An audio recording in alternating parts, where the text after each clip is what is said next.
এইরকম ফেসিস্ট খুঁজতে খুঁজতে তাহলে জগতে তো ফেসিস্ট শব্দটা এত ফালতু হয়ে যাবে, এখন সবগুলো দোসর হয়ে যাবে 2 দিন পর পর। এত বাংলাদেশের তারকারা সব দোসর। তো বাংলাদেশের যদি এতগুলো তারকা, শাকিব খান, সাকিব আল হাসান থেকে শুরু করে, জয়া থেকে শুরু করে, তো তাহলে আর থাকে কে? দোসরের বাকি থাকে কে? তো সবই তো দোসর হয়ে যায়। আর আওয়ামী লীগকে প্রতিষ্ঠা করার আমার কোনো দরকার হচ্ছে না। আওয়ামী লীগ এমন একটা রাজনৈতিক দল, সে এখন বিপর্যয়কর অবস্থায় আছে। এখন এই বিপর্যয় নিঃসন্দেহে সে কাটবে কিভাবে? বাংলাদেশের রাজনীতিতে এগুলো তো মাথায় থাকে না, কে কী করছে। এই যে শেখ হাসিনা যে 18-17 বছরে কি করেছে, এগুলো মুছে যাবে কেন? এগুলো মুছে যাবে যে ডক্টর ইউনূসের দুঃশাসনের জন্য, বা দুঃশাসন বলবো না, এই শব্দটা হলো কি, ব্যর্থ শাসনটা। ওনার যে ব্যর্থতা, ওনার পক্ষে যে একরাশ ভালোবাসা নিয়ে, আশা নিয়ে লোকজন এসেছিল, সে আশা যখন হয়ে যায়, তখন তো এর পেছনে যে আছে সে তাকেই বলে যে, বুঝেন না আপনি। মানে ইউনূস সরকার ব্যর্থ হলে হাসিনা সরকার ফেরার মাঝামাঝি আর কোনো জায়গা নাই, কারোর কাছে ফেরার আর সুযোগ নাই না, তখন ক্রেডিট বেড়ে যায় তার। এই যে আপনি জানেন না যে বিয়ে করার পরে আমার তো আগের স্বামী ভালো ছিল, যে দ্বিতীয়বার বিয়ে হওয়ার পর যে স্বামীর কাছে যায়, সেই স্বামী যদি আবার পিটায়, তখন তো সে বলে যারে আমার তো আগের স্বামী ভালো ছিল। আওয়ামী লীগের রাজনীতি বাংলাদেশের প্রয়োজন আছে। বিরোধী দল ছাড়া কোনো দেশ চলে না। এখন যারা আছে তারা একদলীয়, এক মতের লোকজন আছে। সো এখানে আওয়ামী লীগ আসা দরকার আছে। আওয়ামী লীগ মুক্তিযুদ্ধের সপক্ষের একটা দল। মুক্তিযুদ্ধকে সেভ করার জন্য আওয়ামী লীগের দরকার আছে। বঙ্গবন্ধুকে বাঁচিয়ে রাখার জন্য আছে। বাংলাদেশের জাতির পিতাকে যেভাবে অপমান করা হয়েছে 5 আগস্টের পর থেকে, তাকে দ্বিতীয়বার মৃত্যুর বরণ করতে হয়েছে। বলছে যে না, এটা তো শেখ হাসিনা নিজে তার মৃত্যু ডেকে এনেছেন। ওকে, উনি মৃত্যু ডেকে এনেছেন, কিন্তু মৃত্যুটা তো আপনারাই নিশ্চিত করেছেন। তো সেই জায়গায় আজাদ বলছিল যে না, আমরা তো শোক প্রকাশও ইভেন বাধা দিই নাই, দেওয়া হয়েছে।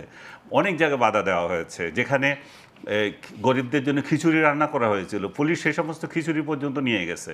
এবং এই রিক্সাওয়ালাদের পিটাচ্ছে। 32 নম্বর কাছাকাছি আমি থাকি, 32 নম্বরে যে ফুল দিতে যাচ্ছে তাদেরকে ঢুকতে দেওয়া হয় নাই। বলছে যে 32 নম্বর মানে নিরাপদ রাখার জন্য। 32 নম্বরের আগের রাতে ছাত্রদল বা আদার্স কীভাবে দখল করে নিল। এবং 32 নম্বরে যারা নিবেদন করতে যাচ্ছে তাদেরকে দূরে রাখছেন আপনি, যারা দখল করে রাখছে তাদেরকে তো আপনি খুব জামায়া ধরে ওখানে রেখে দিয়েছেন, তাই না? তাদেরকে তো পিটার নাই যে এখান থেকে যা তোরা, বা এটা খোলা থাকবে, যার ইচ্ছা আসবে যে যাবে, সেটা তো আপনি ব্যবস্থা করেন নাই। এবং শোক প্রকাশ করা যাবে না, প্রেস সচিব কিন্তু আগে বলে দিয়েছে যে অর্গানাইজড ওয়েতে করা যাবে না। আমি সেটা মানি। আওয়ামী লীগ যেহেতু রাজনৈতিকভাবে বৈধ না, তাহলে অর্গানাইজড ওয়েতে তারা কিছু করতে পারবে না, কিন্তু ব্যক্তি পর্যায়ে শোক কেন প্রকাশ করা যাবে না?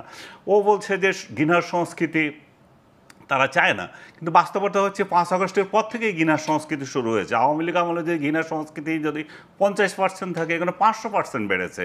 এখন একজন আরেকজনকে সহ্য করতে পারছে না। ঘরে ঘরে একটা ঘৃণা, ঘরে ঘরে একজন আরেকজনকে ফেসিস্ট বলে মারতেছে, দেশি বিদেশি পিটাচ্ছে একটার সাথে একটা। বাংলাদেশের একজনের সাথে একজনও লাগছে। রাষ্ট্র হিসাবে আমাদের যে ঐক্যবদ্ধ হয়ে যে আগানোর যে প্রচেষ্টা ছিল, সে প্রচেষ্টা কমপ্লিট বন্ধ হয়ে গেছে। এইটাই আমরা বেশি খেয়াল করেছি, লক্ষ্য করেছি যে রাজনৈতিক দ্বন্দ্বটা একদম ব্যক্তি পর্যায়ে নেমে এসছে, এবং যেটা আমাদের সকলের জন্য একটা ভয় এবং আতঙ্কের কারণ হয়ে দাঁড়িয়েছে। তো ওই মত প্রকাশের যে বিষয়টা, সেটা ওই আগে থেকেই রপ্ত হয়ে গেছে আর কি। যে কোনো বিষয়ে মত দেওয়া, এই মতামত দেওয়ার ক্ষেত্রে এখন তো সবচেয়ে ডেঞ্জারাস অবস্থা এই দেশে এখন। আগের আমলেও যে মত আপনি সহজে দিতে পেরেছেন তা না, কিন্তু আপনাকে ওই সময় বলেছে হয় বিএনপির লোক, জামাতি, এই জাতীয় হতো।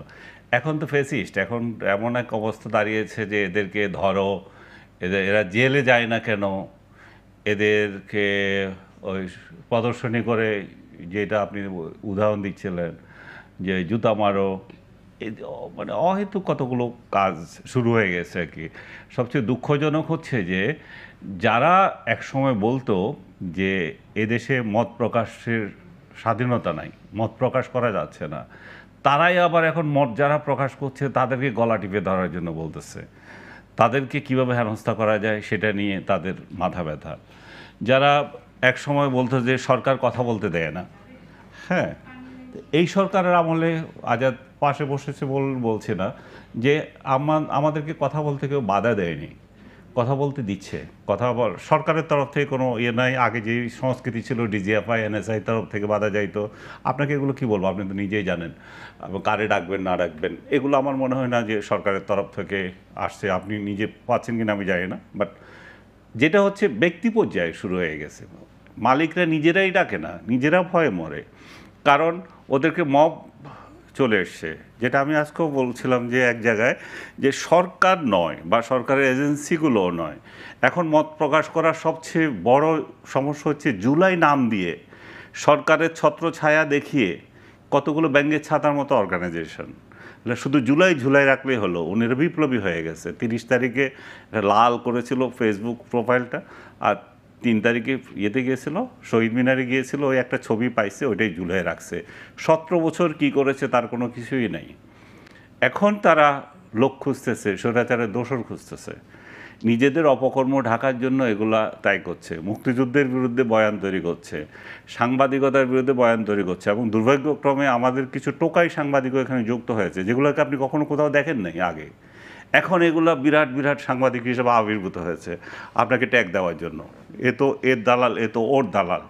কিন্তু ও নিজে বুঝতেছে না যে সে যেটা করছে সেটা আরেকটা স্বৈরাচার, সে যেটা করছে সেটা হচ্ছে আরেকটা ফ্যাসিস্টের ইয়ে, সে যেটা করছে সেটা হচ্ছে শেখ হাসিনাই তাই করতো, বা আওয়ামী লীগের লোকজনই এভাবে ট্যাগ দিত। তাহলে আওয়ামী লীগের লোক বা আওয়ামী লীগের সংস্কৃতি থেকে এরা বের হতে পারে নাই, বরং এরা সরকার তো করছে না আমি বলছি, যে বরং এরা আরও উচ্চ মাত্রায় গিয়ে সেই সমস্ত কর্মকাণ্ড করছে। এবং তাদের এই কর্মকাণ্ড যে ওরা এত গর্দভ, তারা এটুকু বুঝতেছে না যে গর্দভ। আমি এই জন্যই বলছি যে মনে করেন আমি কথা বলতে পারছি, মাসুদ কামাল কথা বলছে, আব্দুল তুষার কথা বলছে, আরও অনেকে কথা বলছে, আপনার অনুষ্ঠানেও এসে অনেকে মন খুলে কথা বলে যাচ্ছে। এই যে কথা বলাটা, এই কথা বলার ক্রেডিট কার কাছে যাচ্ছে? সরকারের কাছে যাচ্ছে। সরকারের কাছে যাচ্ছে। ডক্টর ইউনূস খুব স্পষ্টভাবে দেখাতে পারবে যে আমরা যদি গলা টিপে ধরতাম তাহলে আনিস আলমগীর কথা বলছে কী করে, মাসুদ কামাল কথা বলছে কেন, তুষার কথা বলছে কেন, আজিজ কথা বলছে কেন, উদাহরণ অনেক আছে।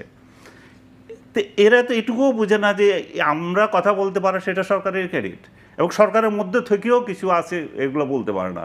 এরা কয়েকজন হুমকি দেয় যে আনিস আলমগীরের ব্যাংক অ্যাকাউন্ট তলব করা হোক। কারা?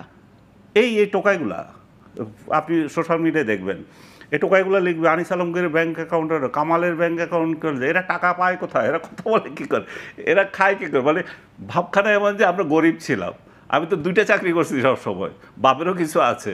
তো আমরা আমাদের লাইফ তো আগে থেকে এভাবেই লিড করতেছি, নতুন করে তো আমরা আপগ্রেড করি না কিছু। তোদের মতো হাঁসের মাংস খাইতে তো আমরা নতুন করে যাচ্ছি না, আমরা তো আগে থেকেই যেতাম। হ্যাঁ, ওয়েস্টিনে তোদের এখন শখ হয়েছে, তোরা যা, তো তোদের লোকজন যাক। আমি যেটা বলতে চাচ্ছি সেটা হচ্ছে যে অন্যকে কটাক্ষ করা, অন্যকে ধরা, এই যে এখন যেখানে ধরা সেখানে ধরে না। ডক্টর ইউনূস ক্ষমতায় এসে বললেন যে আমরা যাদের আমাদের পরিষদের সম্পদের হিসাব দেব, কিন্তু আজকে 1 বছর পার হয়ে গেল।